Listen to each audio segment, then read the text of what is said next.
Silence, when chosen with intention, is one of the most potent expressions of feminine energy. It is not absence, it is presence distilled into its purest form. In a culture that rewards loudness, reaction, and constant explanation, silence is often misunderstood. It is mistaken for passivity, for withdrawal, for weakness. But when a woman chooses silence not out of fear, but from a place of inner fullness, it becomes sacred. It becomes energetic power. She does not go silent because she has nothing to say. She goes silent because she understands that not everything deserves her voice, her energy, or her emotional availability. There is a unique frequency in silence that cannot be replicated through words. It holds mystery, tension, clarity, and truth. When a woman enters this space, she is not disconnecting from herself. She is connecting more deeply. She no longer reacts to the noise of the external world. Instead, she becomes deeply attuned to her own rhythm, her own intuition, her own inner landscape. In this sacred pause, she begins to sense what truly resonates and what doesn't. She begins to observe how much of her voice was previously used to defend, explain, or justify her worth, and she begins to reclaim the parts of her that were given away in those explanations. Energetically, silence is containment. It is a form of self-respect that communicates without performing. It says, "I am not here to convince you. I am not here to prove myself." And this non-verbal message is far louder than any spoken sentence. It's the moment she refuses to argue with someone who cannot meet her in depth. It's when she stops begging to be heard by someone committed to misunderstanding her. It's when she holds her peace even as chaos demands her reaction. This type of silence is not cold or detached. It is warm and sovereign. It is the energy of someone who trusts her own presence more than she fears being misunderstood.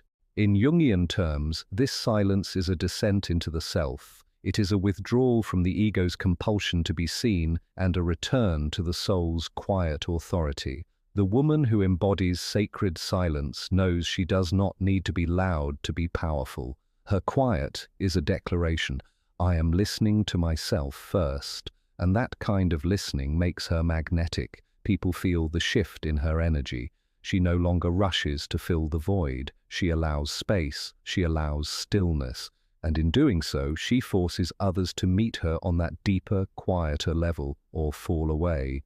This silence is not emptiness. It is fullness held with reverence. It creates space for insight, for discernment, and for healing. It turns chaos into clarity. It doesn't just protect her energy, it refines it. It elevates her from the realm of emotional reactivity to the field of spiritual authority. Through silence, she stops broadcasting and begins emanating. Her energy speaks now, not her words. And it speaks with precision, with grace, and with unshakable presence.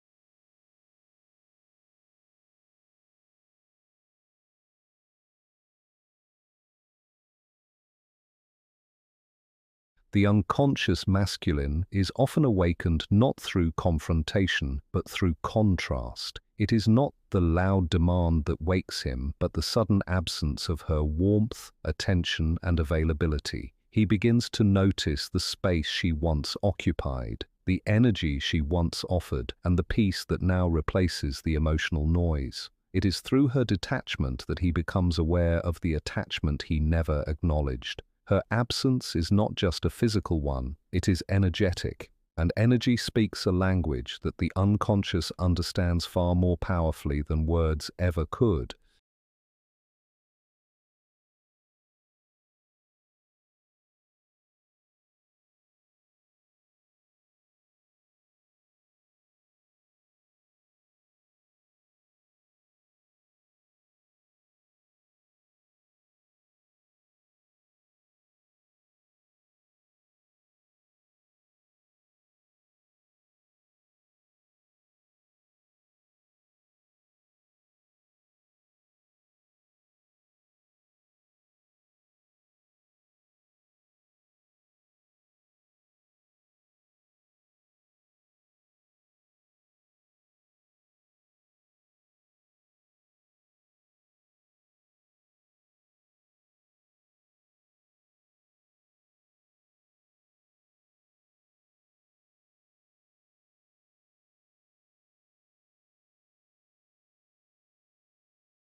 When a woman shifts her gaze inward and begins to focus on herself, something radical begins to unfold, not just in her external life, but deep within her energetic identity. For much of her life, she may have been conditioned to seek love, approval, validation, and safety outside herself. This seeking is not always loud or desperate. Often it's subtle, shaped by centuries of inherited beliefs that told her her worth lies in how well she is received, how much she is wanted, how desirable or useful she is to others. In this state, her energy is outwardly directed. She scans, she adjusts, she accommodates. She tries to be what is needed rather than what is true.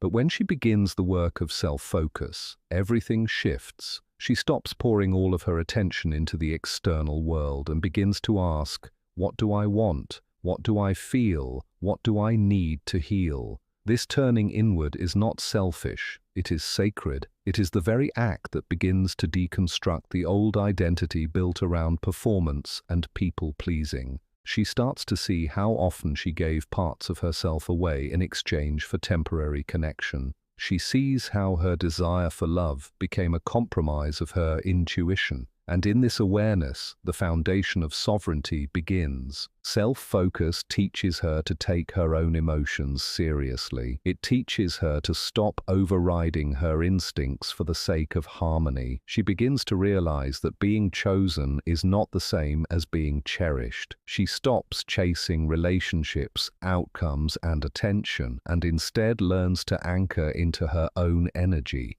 This anchoring does not make her cold or closed, it makes her rooted. It grants her the ability to discern what adds to her wholeness and what distorts it. She no longer defines herself through the eyes of others. She defines herself by how deeply she is aligned with her truth. In this state, her femininity begins to mature. It is no longer performative. It becomes radiant, calm, and magnetic.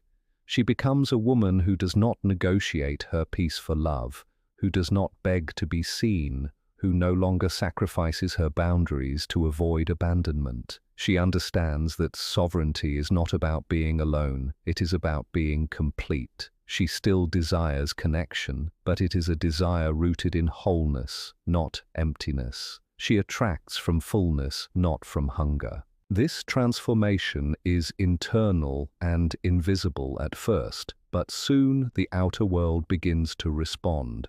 She becomes more selective, more intentional, more powerful without needing to assert dominance. Her presence begins to command respect without force. She is not looking to be rescued, she is walking herself home. And as she walks, she no longer asks, "Am I enough?" Instead, she asks, "Is this aligned with the version of me I'm becoming?" That is the voice of sovereignty. It does not chase, it invites, it does not perform, it embodies, it does not collapse, it expands. She is no longer seeking something outside herself because she has become the source. There is something irresistibly magnetic about a woman who is no longer performing for love, attention, or validation. In a world where so much of femininity has been shaped into pleasing, perfecting, and proving, the woman who embodies mystery and wholeness stands out not because she tries harder, but because she has nothing to prove. She is not broadcasting herself to be seen. She is not curating her image to gain approval. She is rooted in a quiet self-knowing that makes her energy speak louder than any performance ever could. This woman does not chase the spotlight. She is the light, and people feel it. Performance is often rooted in fear. Fear of not being enough, fear of abandonment, fear of rejection. It creates a false self, one that is constantly adjusting, anticipating others' reactions, and measuring worth through external responses. It may appear confident on the outside, but energetically it is restless and fragmented. It is the energy of striving. On the other hand, wholeness is the energy of being. It requires no explanation. It does not apologize for its needs or dim its presence to make others comfortable.